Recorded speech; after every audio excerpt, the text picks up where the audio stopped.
Hello and welcome to Ministry of JavaScript. In this video, we are going to be looking at that how can we perform copy to clipboard action in JavaScript.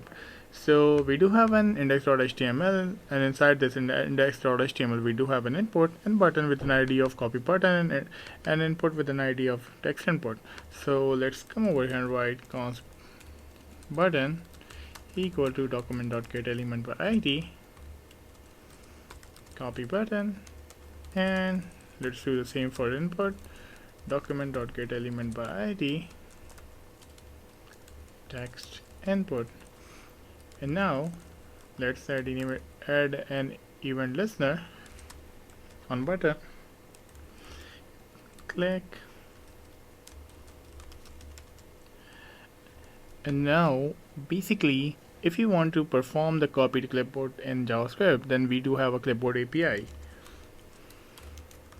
Clipboard API that returns us a promise, and that only works inside secure environment. For example, the applications or website with SSL, right? And it is whenever we are receiving a promise, then it is mandatory to perform it using promise chaining or using async await inside the try catch.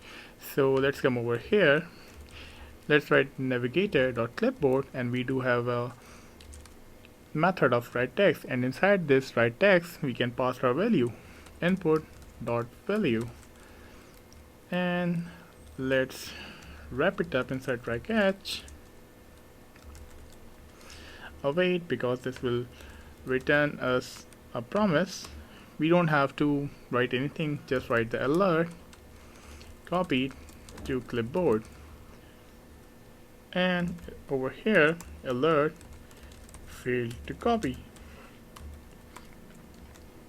Right, so let's come over here and write anything and click copy, and as you can see that we have received our alert. So if I come over here and paste it,